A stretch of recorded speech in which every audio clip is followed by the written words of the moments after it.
Energia ao quadrado. Penn Growth. Experiência número 5. O princípio da coluna de aconselhamento. A sua conexão com o campo de energia lhe fornece orientação precisa e ilimitada. Sempre desejei que, quando estivesse lidando com a necessidade de tomar uma decisão ou de resolver um problema qualquer, que as nuvens do céu se abrissem e uma voz cósmica, igual a de Charlton Heston, me convidasse para ir ao andar de cima, onde o bibliotecário da vida se sentaria comigo e pacientemente responderia a todas as minhas perguntas e me indicaria uma direção. Henriette N. Clauser, autora de Write It Down, Make It Happen. A orientação interior está constantemente disponível. Não tem essa de ser uma época, nunca teve e nunca terá, em que você não pode receber ajuda interior para qualquer coisa.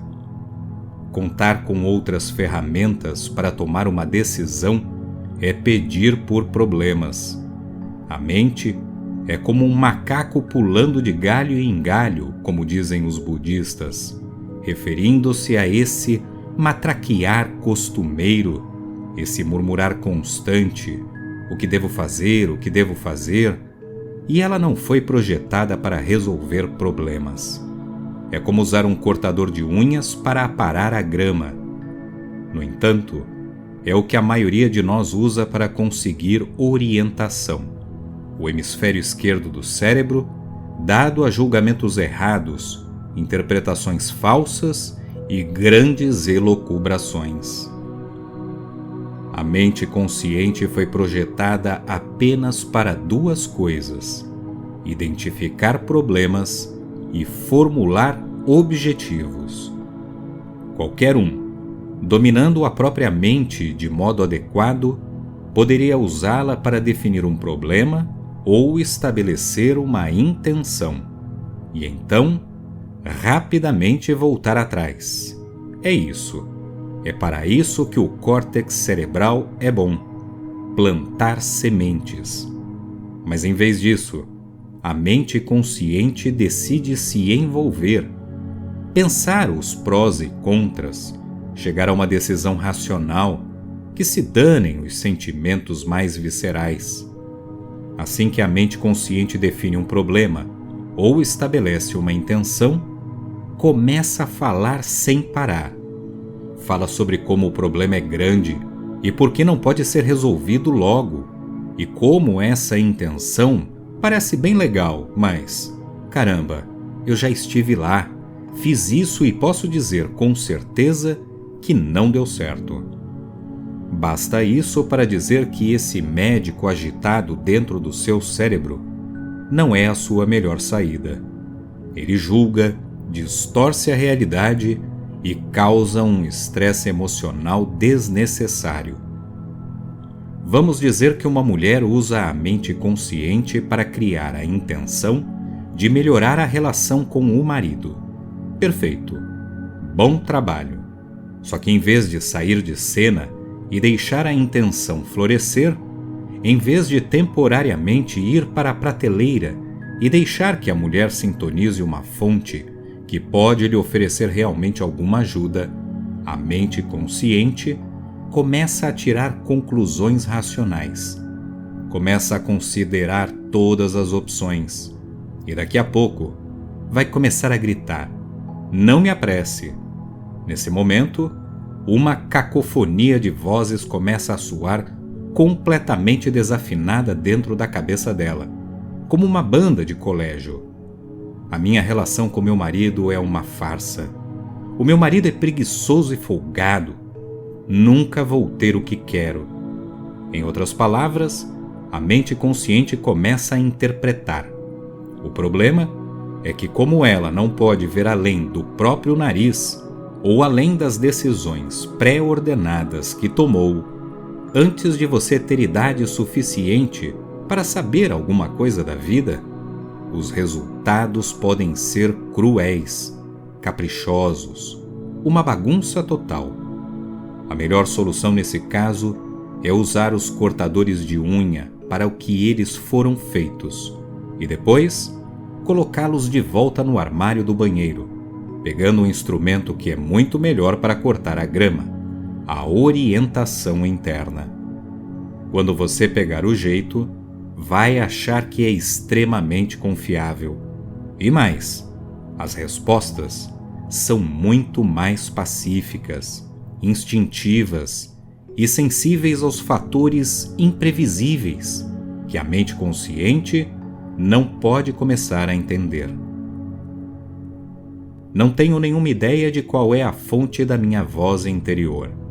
Eu certamente não acredito que seja a voz de Jesus Cristo, ou de um ancestral já morto, ou uma forma de vida superior me enviando pacotes de dados psíquicos de uma espaçonave, ainda que esta última opção seja especialmente engraçada. Dr. Patrick Miller, fundador da editora Fearless Books. Algumas vezes a orientação interior vem de uma forma completamente espontânea, como na noite em que eu estava aflita com a febre de 40 graus da minha filha recém-nascida. Estava andando de um lado para o outro com ela nos meus braços, toda agitada de preocupação e sem saber como fazer para baixar a febre. Era por volta das 3 da manhã, e mesmo que os meus amigos dissessem que eu podia ligar sempre, a qualquer hora do dia ou da noite, não consegui fazer isso. Ao contrário, andava de um lado para o outro no pequeno apartamento. De repente, uma voz muito clara surgiu na minha cabeça. Ela disse: "Não lhe dei esse imenso presente para tirá-lo de você agora." E eu soube, naquele momento, que tudo ficaria bem. Algumas vezes a orientação interior oferece uma mensagem tão difícil de interpretar como as daqueles brinquedos de adivinhar a sorte. A minha amiga Darlene teve o que, na época, parecia uma visão particularmente estúpida. Ela se sentiu inspirada a se candidatar para o cargo de diretora musical na igreja que frequentava. Parecia uma boa coisa, exceto por um detalhe. Ela não tinha nenhuma especialização musical e só sabia tocar um pouco de sax, e tocava muito mal. Claro, ela adorava cantar, mas adorar cantar e criar harmonia num grupo de músicos que tocam vários instrumentos eram duas coisas completamente diferentes.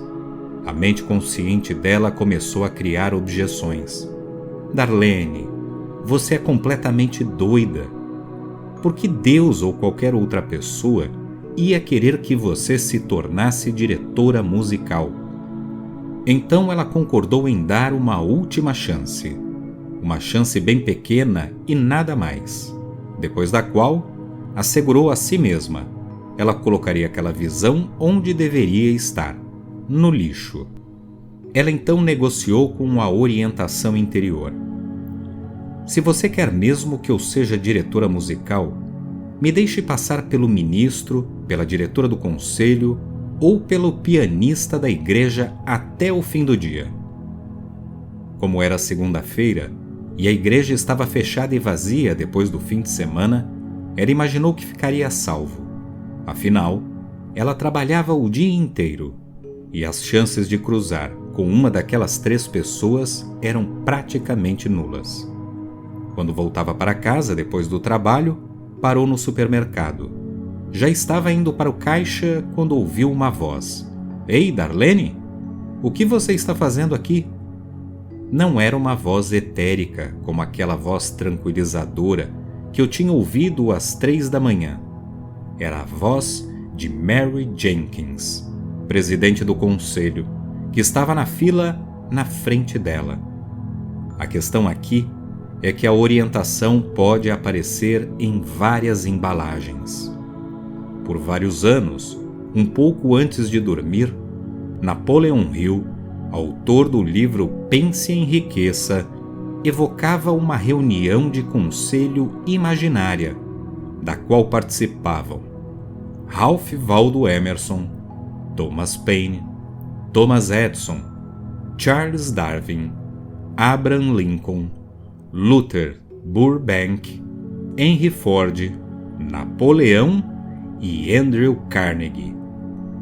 Como presidente desse gabinete imaginário, Hill podia fazer perguntas e receber conselhos. Depois de alguns meses desse evento noturno, Hill ficou impressionado, porque os participantes do gabinete desenvolveram características individuais. Lincoln, por exemplo, começou a chegar atrasado e depois ficava andando em círculos como se estivesse desfilando solenemente. Burbank e Paine quase sempre se engajavam numa série de discussões à parte. Essas experiências começaram a ficar tão realistas que comecei a ter medo das consequências e parei de fazê-la, admitiu Hill em Pense em Riqueza. Como a maioria das pessoas que recebem uma orientação interior incomum, Hill relutou em acreditar nas suas reuniões de conselho noturnas. Mas ele diz: apesar dos membros do meu gabinete serem completamente ficcionais, eles me conduziram por caminhos de aventura gloriosos, iluminando novamente a apreciação da verdadeira grandeza, encorajando empreitadas criativas e dando apoio à expressão do pensamento mais honesto. A orientação interior pode vir em várias embalagens, se você estiver aberto o bastante para escutá-la. Alguns de nós precisam de uma grande pancada na cabeça. Outros, como por exemplo Gary Renard, autor de O Desaparecimento do Universo, com a mente extremamente aberta, recebem orientação direta de algum mestre emergente, que surgem na frente dele numa noite qualquer. Michael Beckwith, antes de se tornar um ministro do Novo Pensamento no Agape, um centro de busca espiritual perto de Los Angeles, teve a visão de um manuscrito que se desenrolava e no qual se podia ler Michael Beckwith, para falar na Igreja da Ciência da Religião em Tacoma. Quando o pastor dessa igreja ligou dizendo que queria que ele fosse fazer uma palestra lá, Michael simplesmente disse: "Eu sei." Uma das principais funções das religiões formais é proteger as pessoas de uma experiência direta com Deus. Carl Jung, psicólogo e psiquiatra suíço, fundador da Escola de Psicologia Analítica. Infelizmente, a maioria de nós restringe a orientação que deixamos entrar. Decidimos que letreiros luminosos, telegramas e cartas de Deus são interessantes, mas o resto é ligeiramente assustador. Francamente, nós ficaríamos apavorados se um manuscrito se desenrolasse na nossa frente ou se um mestre emergente aparecesse na frente da TV durante um episódio de nossa série de televisão favorita. Os nossos caminhos neuronais vão dizer: não, isso não é comigo, não estou preparado para isso. Se um anjo aparecer nos pés da nossa cama, vamos provavelmente chamar a polícia. Deve ser muito difícil para a nossa orientação interior.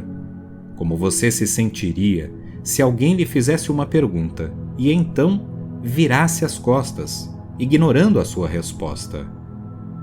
Somos que nem uma criança de 5 anos, que tapa os ouvidos e fica cantarolando bem alto para não escutar. Você não atende o telefone quando ele toca e logo começa a falar bem alto? Você diz alô e escuta o que a pessoa do outro lado da linha vai falar. Nós acusamos a força maior de não nos dar uma orientação clara. Mas nós somos aqueles que estão com a droga do telefone fora do gancho.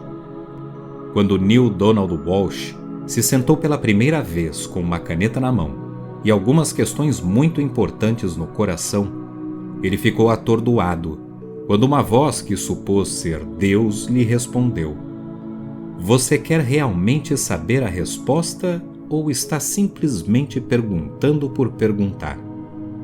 Walsh, que de uma forma meio relutante tinha concordado em participar daquilo, disse: "Bem, ambos.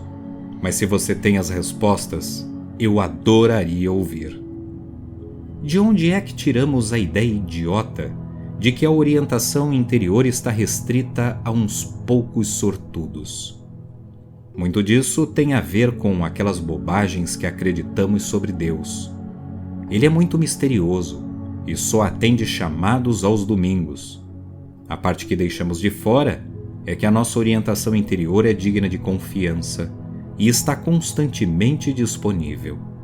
A qualquer momento que você quiser escutá-la, ela está lá, igualzinho ao seu canal de televisão favorito. Basta apenas sintonizar. E você é livre para fazer qualquer pergunta e exigir respostas claras. Agora. Não importa quantos indícios você receba, com o tempo você tende a bloquear as experiências incomuns. Martha Beck, colunista da revista O.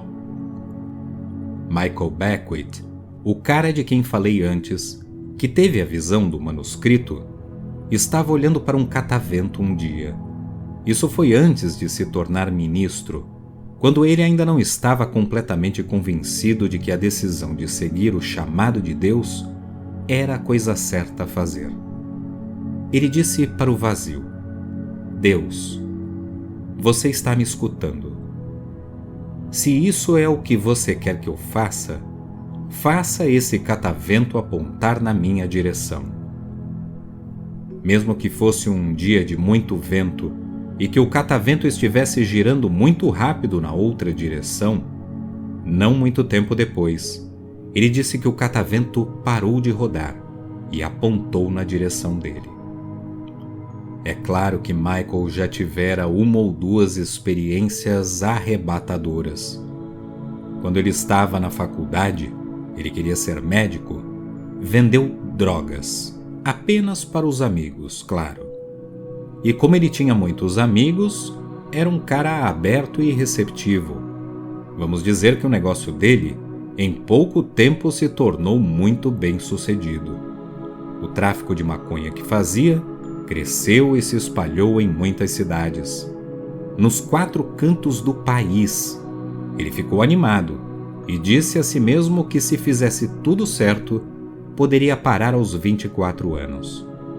Mas ele sabia que alguma coisa estava fora do lugar. A orientação interior dele continuava provocando, dando-lhe sonhos bizarros, sugerindo com muita força que deveria haver um caminho melhor. Ele decidiu por conta própria desistir das drogas e seguir aquele caminho melhor. Disse aos amigos que ia fechar o negócio, estava se aposentando. Na última venda que fez, a que acabaria com os estoques, foi preso por agentes federais. Ele estava de posse de 50 quilos de maconha, muito dinheiro vivo, armas e câmeras. Ainda assim, a voz dentro dele dizia: "Tudo vai ficar bem." Enquanto se preparava para o julgamento, os amigos pensavam que ele estava ficando maluco. "Você não está nervoso? Se eu fosse você, ficaria andando para lá e para cá, pensando em como me livrar dessa enrascada", disseram a ele. "Mas eu sou culpado", respondeu. "E Deus me garantiu que tudo vai dar certo." Nessa época, ele teve uma visão esplêndida. Ele foi a julgamento. O advogado dele era Robert Shapiro, o mesmo que tinha defendido O.J. Simpson no começo da carreira. Estava tranquilo e acreditando que não importava o que acontecesse, ele era amado e cuidado por aquela presença real. Com toda certeza, o advogado dele se aproveitou de algum detalhe técnico, E quando o juiz absolveu Michael, com o comentário de que não queria mais vê-lo ali de novo, o rapaz sabia que isso nunca mais aconteceria. Às vezes, o campo de infinitas potencialidades consegue até mesmo se mostrar a pessoas que o ridicularizam. Em 1975, Gerald Jampolsky, um psiquiatra bem-sucedido por fora, estava desabando por dentro. Seu casamento de 20 anos chegara ao fim. Ele bebia muito e tinha dores terríveis nas costas. É claro que nunca havia lhe passado pela cabeça buscar uma orientação maior. Como ele mesmo diz, eu era a última das pessoas a querer acreditar em alguma coisa que usasse as palavras Deus e amor. Mas, no entanto, quando ele conheceu um curso em milagres, um programa que já mencionei aqui algumas vezes, que ensina a transformação pessoal ao se fazer uma opção pelo amor e não pelo medo, ele ouviu uma voz bem clara dizer: cura-te a ti mesmo. Esse é o seu caminho de volta para casa. E é claro que foi realmente assim. Jampolsky escreveu muitos livros depois. Ele fez palestras sobre um curso em milagres e até abriu um centro de crescimento espiritual para pessoas com doenças graves. A orientação imediata e direta está disponível 24 horas por dia, 7 dias por semana. Mas em vez de prestarmos a atenção, ensinamos a nós mesmos a não ouvir. É como um garoto que fica sonhando em convidar aquela garota linda da aula de biologia para sair, mas nunca, nem ao menos pensa em pegar o telefone e ligar para ela. Se Deus me desse um sinal bem claro, como depositar uma grande quantia de dinheiro numa conta em meu nome na Suíça. Woody Allen, diretor de cinema. Quando tinha 25 anos, a atriz Jamie Lee Curtis estava saindo com a amiga Debra Hill do apartamento recém-comprado em Los Angeles. Debra, que tinha produzido Halloween, o filme que lançou a carreira de Jamie, estava com o último número da revista Rolling Stones. Jamie folheava a revista, conversando com a amiga sobre o fim de um relacionamento, quando de repente viu uma fotografia de 3 homens juntos. Jamie apontou para o homem da direita, que estava usando uma camisa xadrez e tinha um sorriso lindo. Vou me casar com esse homem. Ela nunca o tinha visto antes e não tinha ideia de quem ele era, mas alguma coisa dentro dela lhe dizia que ele era o cara certo. O nome dele é Christopher Guest, disse Debra. Ele fez um filme chamado Isto é Spinal Tap. Conheço a gente dele.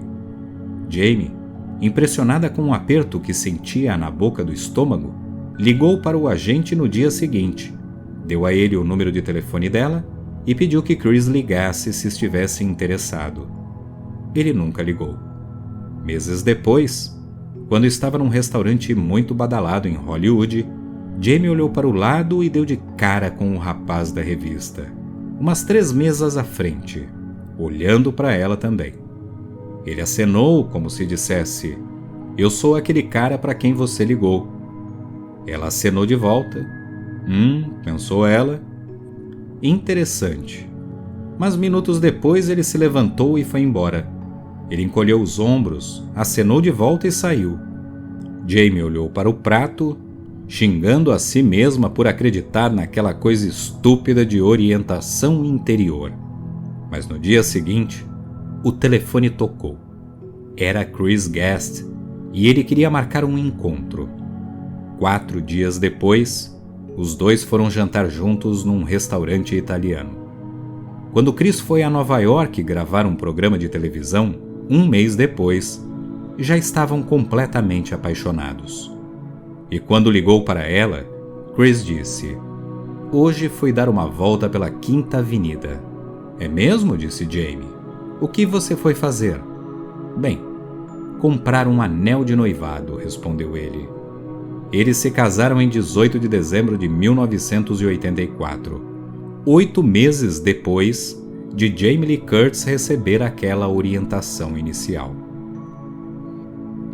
Abrir o Mar Vermelho e transformar água em sangue, ver uma sarça em chamas. Nada parecido vai acontecer agora, nem mesmo em Nova York. Michael Crichton, autor de O Parque dos Dinossauros. Nessa experiência vamos provar que a orientação recebida por Jamie Lee Curtis e outras pessoas não é algo esquisito, uma coisa sobrenatural do tipo além da imaginação, mas uma ferramenta muito real e constante, que todos nós podemos usar a qualquer hora. Você vai passar 48 horas esperando uma resposta específica e concreta para uma pergunta igualmente específica e concreta. Pode ser uma coisa simples, como se deve ou não adotar um gato siamês, ou mais complicada, como se deve aceitar ou não uma oferta de emprego. Seja qual for a pergunta, dê à sua orientação interior 48 horas para se manifestar.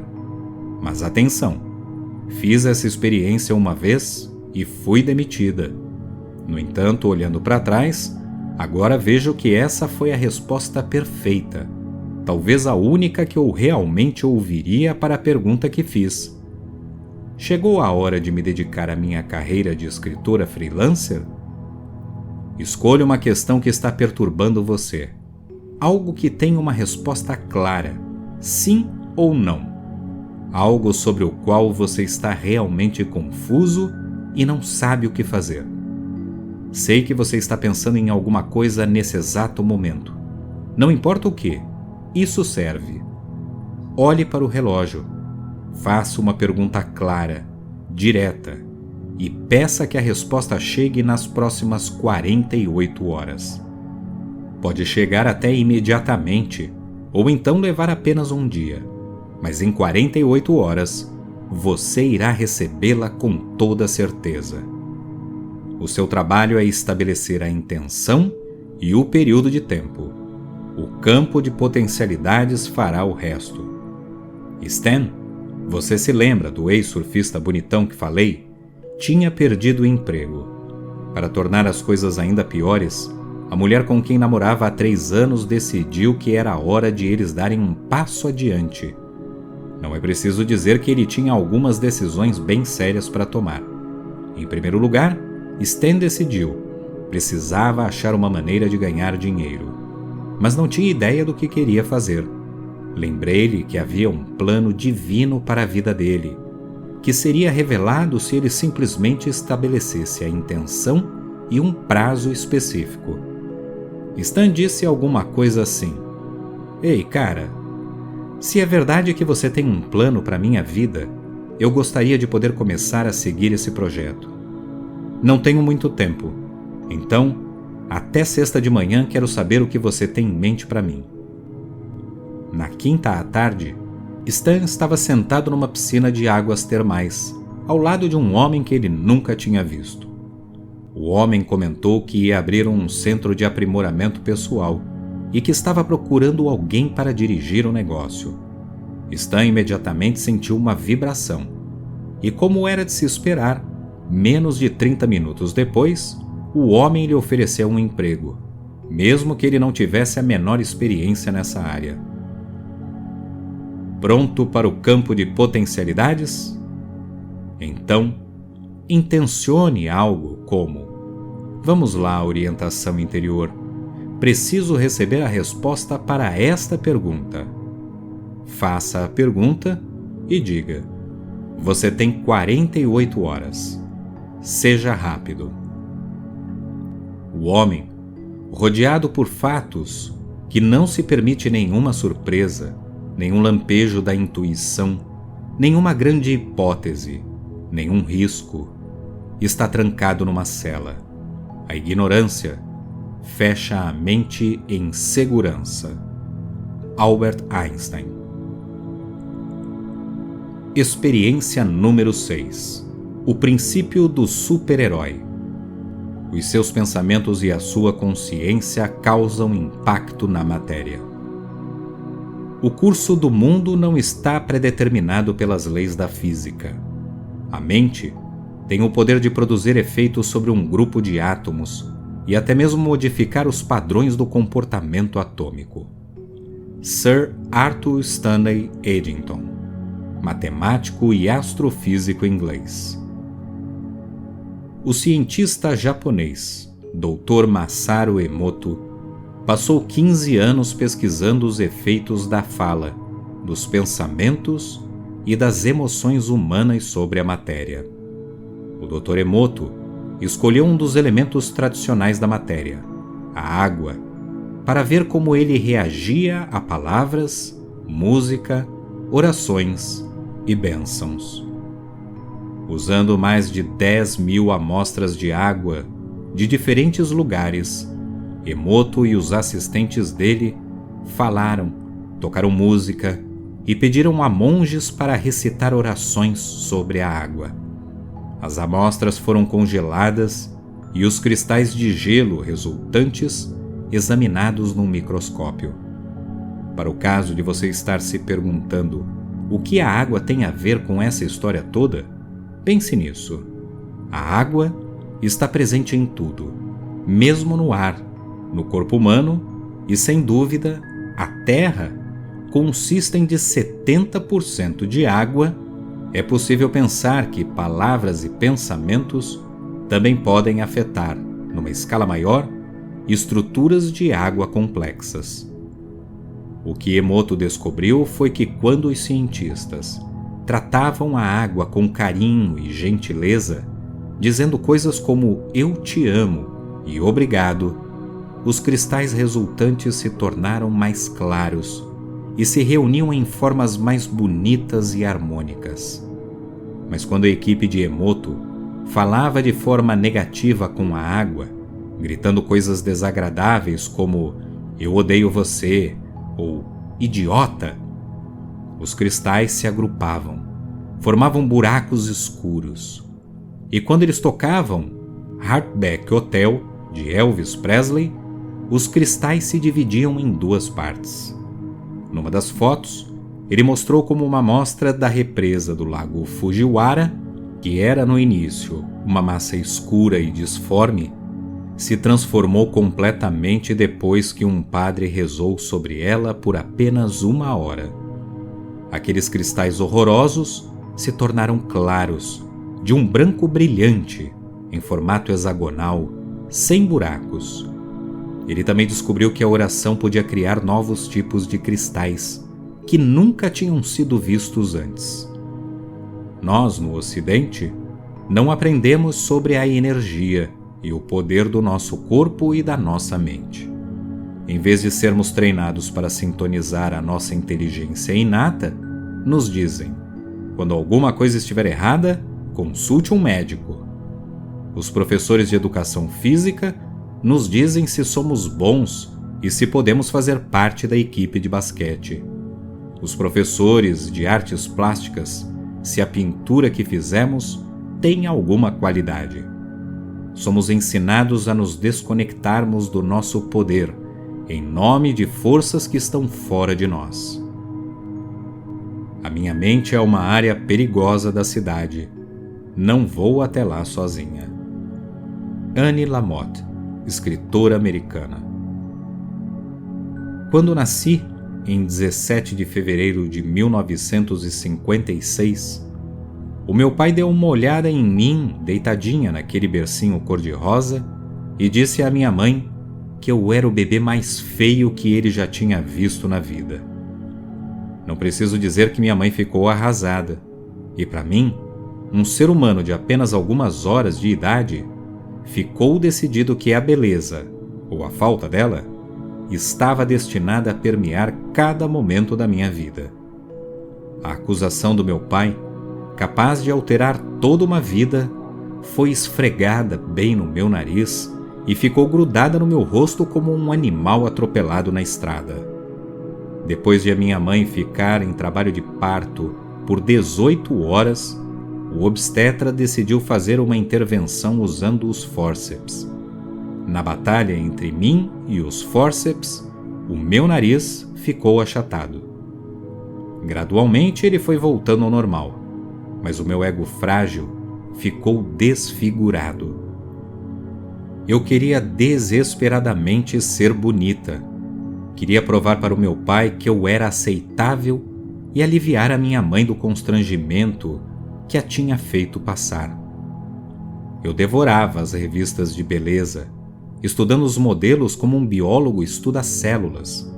Fazia cachos no meu cabelo usando garrafinhas de suco de laranja e pedia máscaras faciais de plantas e extratores de cravos de uma revista para adolescentes. Economizei durante muito tempo para comprar um conjunto de bobs elétricos. Dormia de luvas para evitar que a vaselina que passava para amaciar as mãos sujasse os lençóis. Colecionava fotos com penteados interessantes, colocando-as nas últimas páginas do meu próprio caderno de beleza. Esse caderno de beleza pessoal, além de mais de 50 fotos de penteados diferentes, tinha uma lista completa dos meus objetivos: reduzir a minha cintura, aumentar o tamanho dos meus seios, deixar o cabelo crescer e por aí vai. Até incluí um plano para atingir cada um desses objetivos. Para reduzir a cintura, eu ia fazer 50 abdominais todos os dias, diminuir o meu consumo de panquecas pela manhã e abdicar completamente dos biscoitos recheados. Apesar das minhas tentativas bem intencionadas, continuei não sendo bonita. Não importava o que fizesse. Parecia que nunca conseguiria melhorar a minha aparência. E como poderia? A minha existência inteira estava centrada na declaração do meu pai sobre eu ser um bebê muito feio. Essa foi a primeira sentença da minha vida, a proclamação em torno da qual me construí.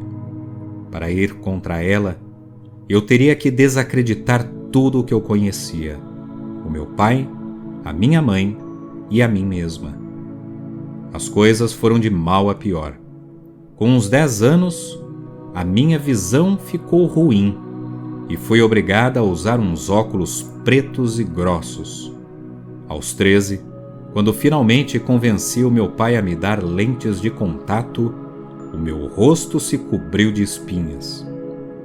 Todo o dinheiro que eu ganhava como babysitter ia para pomadas anti-acne, loções adstringentes e maquiagem corretiva. Num verão, depois que ouvi dizer que a acne era causada por chocolate e refrigerante, abdiquei também da Coca-Cola e dos chocolates. E como se isso já não fosse ruim o bastante, a minha irmã, que teve a sorte de escapar dos fórceps e da acusação de feiura, reparou que meus dentes da frente estavam acavalando. E de novo, fiz uma campanha familiar para angariar fundos para colocar um aparelho. A coisa triste em todo esse trabalho e esforço é que ele era inútil. Eu não tinha a menor ideia de que, até que mudasse os meus pensamentos mais profundos sobre mim mesma, permaneceria feia. Eu podia me exercitar, usar maquiagem e fazer cachos nos cabelos até a eternidade. Mas pior que a acusação do meu pai era o pensamento virótico que tomava contra mim e que me dizia sempre que eu estava destinada a ser o bebê mais feio que ele tinha visto. Claro, fiz progressos temporários. Consegui diminuir a acne do meu rosto, deixei o meu cabelo crescer e endireitei os dentes. Mas sempre havia alguma coisa para reafirmar a velha feiura já conhecida. Meu corpo não tinha outra escolha a não ser seguir o padrão que meus pensamentos já haviam estabelecido. Nessa época, descobri os livros de autoajuda, um encontro inevitável. Qualquer caloura de universidade que se ache ligeiramente parecida com Frankenstein precisa de todo o empurrão de autoestima que puder encontrar. Comecei com um livro sobre como controlar os pensamentos negativos. Depois outro sobre como começar a conversar com alguém que você não conhece. Aprendi a fazer amigos e influenciar pessoas, a usar o pensamento positivo e a pensar em enriquecer. Todos esses livros mudaram a maneira como eu me sentia em relação a mim mesma, e passei a encontrar algumas coisas de que eu gostava. Mesmo coisas sobre a minha aparência. Eu era alta e magra, por exemplo, e podia comer mais ou menos tudo o que queria sem engordar. E o meu cabelo farto era um patrimônio. E a mãe de uma amiga minha disse que eu tinha sobrancelhas perfeitas. Em vez de prestar atenção nas coisas que eu não gostava, comecei a me concentrar nas coisas que eu gostava. Como mágica, a minha aparência começou a melhorar. Abdiquei dos pensamentos limitadores e comecei a ver a minha própria beleza. Quanto menos eu castigava aquela pobre monstrinha no espelho, mais ela se transformava. Quanto menos eu tentava mudar a mim mesma, mais eu mudava. Milagrosamente, a minha visão voltou ao normal. Pude finalmente jogar fora os óculos fundo de garrafa e lentes de contato. O meu rosto não tinha mais espinhas, e depois de anos usando o aparelho, os meus dentes ficaram certinhos, parecidos com os dentes do restante da família. Na verdade, a única vez em que me senti grotescamente feia foi quando fui visitar o meu pai e a segunda mulher dele. Embora não tenha percebido na época, eu mudava a minha aparência durante aquelas visitas para agradar ao meu pai, ou pelo menos eu achava que o agradaria. Hoje sei que ele tinha feito apenas um comentário espontâneo, sem muito peso. Ele não queria me causar mal. Mas por eu não saber disso naquela época, levei esse comentário sobre a minha feiura ao pé da letra e agia de acordo com ele em todos os aspectos. Mesmo a minha visão ruim, que alguém podia pensar que fosse uma tendência genética, era unicamente a minha criação. Ninguém mais na família, e éramos em 5, usava óculos. Todo mundo tinha uma visão perfeita. Da mesma forma, ninguém nunca teve que usar aparelho. Todos tinham dentes perfeitos. Daqui para frente, não vou me queixar mais. Não vou odiar mais. Não vou mais precisar de nada. Nesse momento, eu ordeno a mim mesmo abrir mão de todos os limiares e as barreiras imaginárias. Walt Whitman, poeta norte-americano. A doença é opcional. Eu provavelmente devo ser considerado uma louca de falar sobre isso neste livro. Mas você deve ter percebido que escondi bem esse assunto, no meio de um capítulo já perto do fim. Não é que você já não tenha ouvido sobre isso antes, que certos tipos de câncer são causados pela raiva reprimida e que o estresse pode fazer os cabelos embranquecerem da noite para o dia.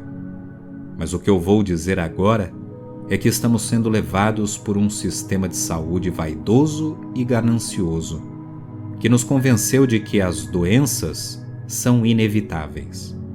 Não estou atacando médicos, enfermeiros e outros profissionais, 99,9% dos quais são cuidadosos, comprometidos e bem-intencionados. Eles também estão com vendas nos olhos como nós. O que estou sugerindo é que a nossa maneira errada de pensar resultou numa falha geral do sistema. Em vez de ver a doença como um problema, algo a ser corrigido, nós a aceitamos como parte da vida.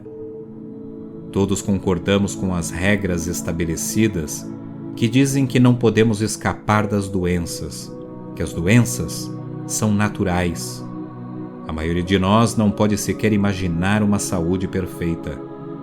Há muito tempo, os nossos cérebros estabeleceram esse falso padrão de percepção. Uma vez que pensamos que não podemos fazer uma determinada tarefa, como desobstruir uma artéria, por exemplo, informamos ao cérebro que ele não pode fazer isso, e ele, por sua vez, informa aos órgãos e aos músculos. O vírus da nossa consciência limitou a habilidade de usarmos a sabedoria dos nossos corpos. Mas a nossa crença na inevitabilidade da deteriorização do corpo parece real porque acreditamos que ela fosse real por muito tempo. O Dr. Alex Carrel, um médico francês, vencedor do Prêmio Nobel, demonstrou que as células podem ser mantidas vivas indefinidamente. A pesquisa dele provou que não há uma razão para que as células precisem se degenerar jamais. A educação que recebemos é que não temos nenhum poder, que não sabemos nada, explica Meir Schneider, um homem que curou a si mesmo da cegueira.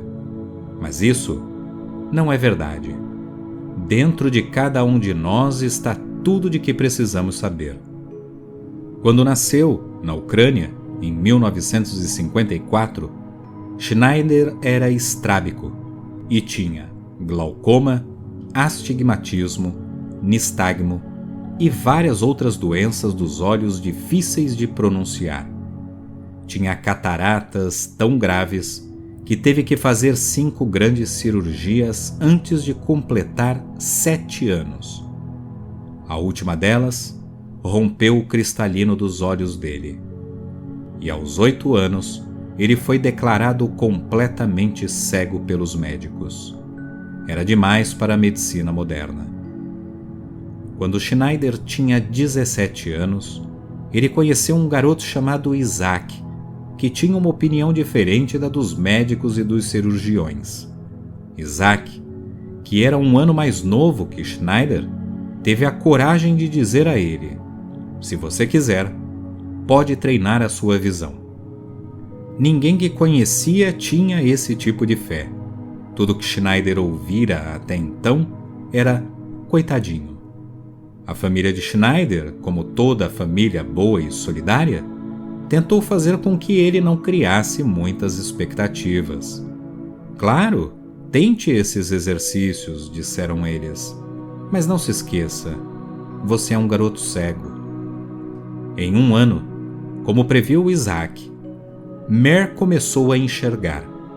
Não muito no começo, mas o suficiente para acreditar que talvez aquele garoto de 16 anos soubesse mesmo mais do que os médicos que o classificaram como cego e inoperável. Com o tempo, Schneider recuperou a visão e era capaz de ler, andar, correr e até mesmo dirigir. Hoje ele orgulhosamente possui uma carteira de motorista e trabalha num centro de autocura. As pessoas cegas, diz ele, ficam ainda mais cegas porque não esperam mais ver. Elas são aprisionadas numa categoria. Além disso, ele não podia entender porque uma ideia encorajadora como aquela soava tão estranha para a maioria das pessoas. Quando Barbra Streisand era menina e morava no Brooklyn, ela se apaixonou por filmes. Queria se tornar uma atriz de cinema glamurosa. Infelizmente, a mãe dela era viúva e muito pobre, e Bárbara não era exatamente uma Grace Kelly. Qualquer orientador educacional teria aconselhado que ela seguisse um objetivo diferente. Afinal, querida, você tem um nariz desproporcional. E, bem, como é que posso dizer isso de uma forma educada? Você querer ser uma atriz é como um macaco querer entrar na escola de medicina. Mas a intenção de Bárbara era tão forte que acredito que ela tenha manipulado as circunstâncias a seu favor da única forma que podia, manifestando uma voz maravilhosa que a levou ao estrelato, primeiro na Broadway e depois nos filmes. Revire os olhos e me chame de louca, mas o fato é que ninguém mais na família de Bárbara sabia cantar. Ninguém tinha nenhum talento musical. Nós preferimos nos arruinar do que mudar. Nós preferimos morrer com os nossos medos do que aproveitar o momento e deixar as nossas ilusões morrerem. W. H. Auden. poeta anglo-americano. Quando Terry McBride tinha 22 anos, ele rompeu um disco da coluna vertebral trabalhando numa construção. Depois de um ano indo a quiropráticos, osteopatas e usando relaxantes musculares, ele decidiu aceitar a sugestão de um cirurgião ortopédico fazer uma fusão espinhal.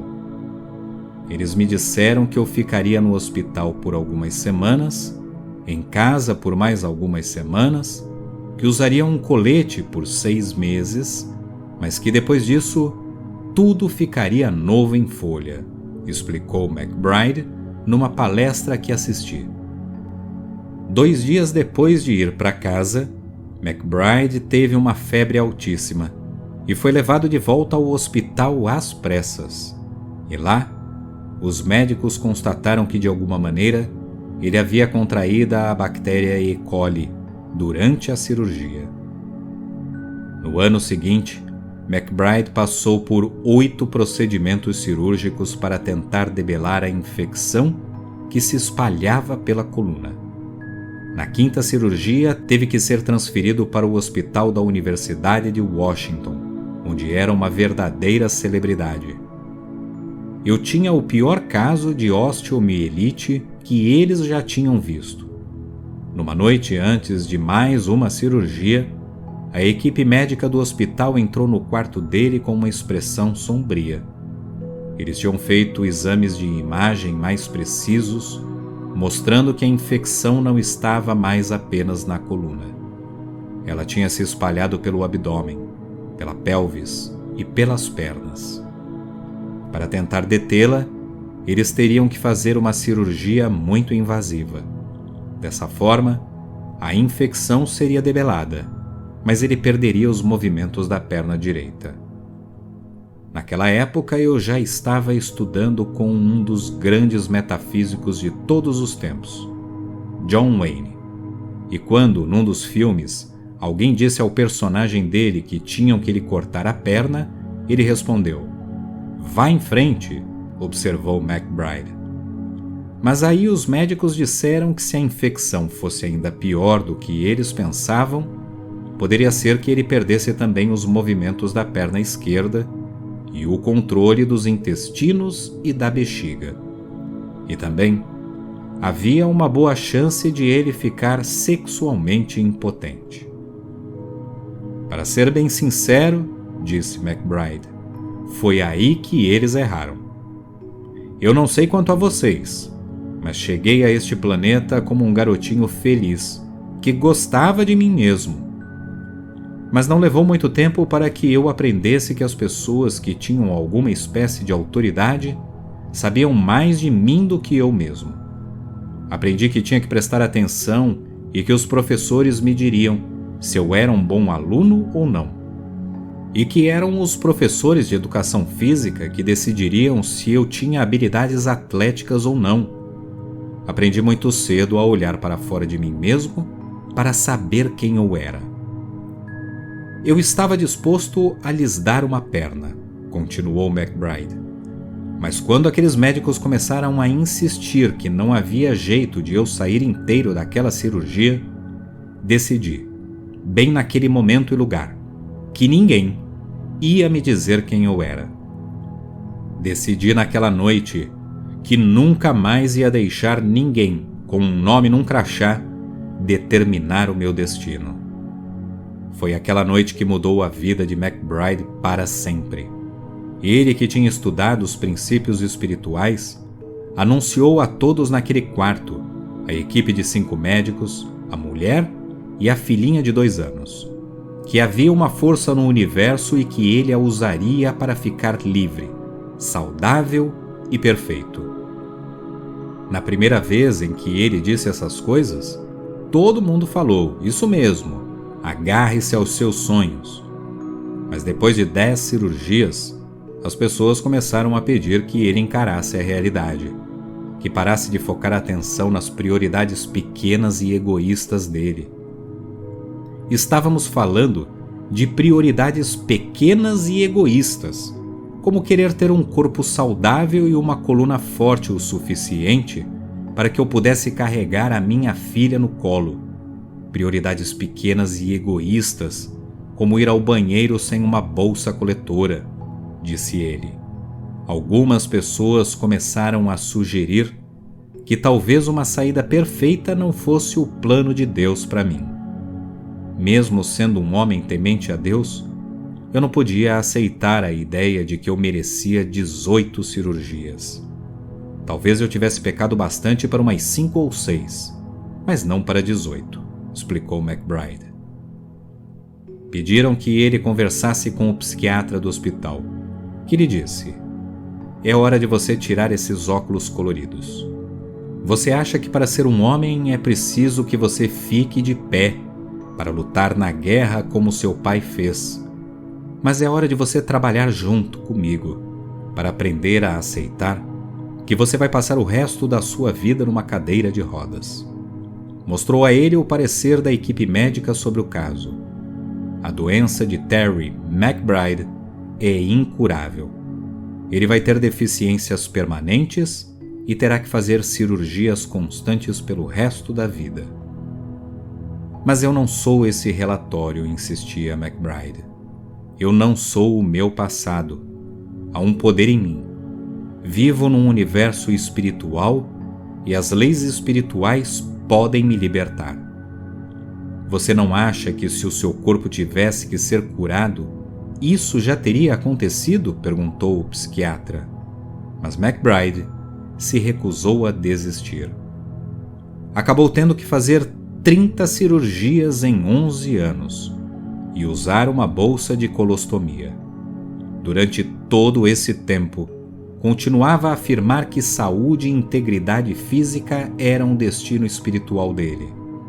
Finalmente, muito tempo depois que a maioria de nós já teria desistido, ele saiu do hospital como um homem forte, independente e perfeito.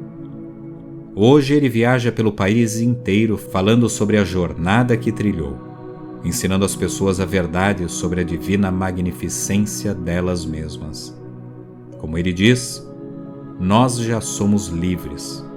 O infinito poder de Deus vai subjugar a nossa crença nas doenças, e em que foi isso o que escolhemos para nós.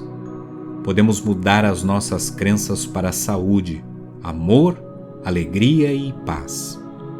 É hora de reivindicarmos a nossa unidade com Deus e andarmos firmes pela vida. Você é Deus, e essa é a verdade que vai libertar você.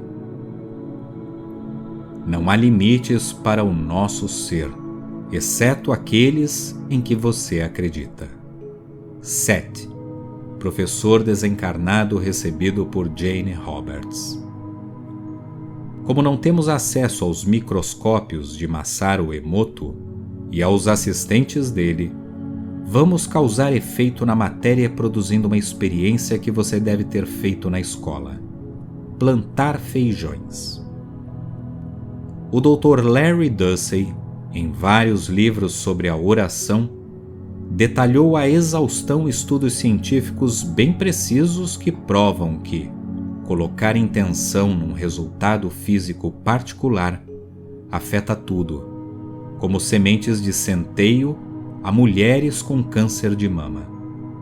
O material que você precisará ter são uma caixa de papelão para ovos, um pouco de terra adubada, grãos de feijão.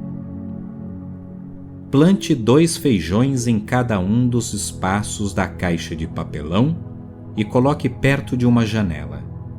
Regue as mudinhas a cada 2 dias e faça uma intenção consciente. Com a minha energia inata, quero fazer com que os feijões do lado esquerdo da caixa cresçam mais rápido que os do lado direito. Anote as suas observações pelos próximos 7 dias. E voilá! No fim da semana, você vai ver indícios precisos de que sua intenção se manifestou. Nesse meio tempo, você pode fazer uma experiência como a que os cientistas chamam de cinesiologia aplicada. Pode parecer complicado, mas é apenas um método elementar de testar como o seu corpo reage a declarações positivas e negativas ditas em voz alta. O Dr. John Goodhart foi um dos pioneiros da cinesiologia aplicada na década de 1960, quando ele descobriu que os músculos rapidamente se enfraquecem quando o corpo é exposto a substâncias tóxicas e ficam mais fortes quando na presença de substâncias terapêuticas. Na década seguinte, o Dr. John Diamond descobriu que os músculos também respondem a estímulos emocionais e intelectuais. Toque com a ponta do dedo polegar a ponta do dedo médio de cada uma das mãos para formar 2 anéis. Agora, junte os 2 anéis. Empurre os dedos do anel da mão direita com firmeza contra a mão esquerda, fazendo pressão suficiente para manter os dedos juntos. Perceba o que está sentindo. Agora, diga o seu nome em voz alta. O meu nome é Fulano. Ao mesmo tempo, faça a mesma pressão. Como você não vai dizer o seu nome errado, essa declaração vai fazer as suas mãos continuarem firmes e fortes. Agora, diga: o meu nome é Julia Roberts ou George Clooney. Mesmo que você faça a mesma pressão de antes, os dedos vão se separar.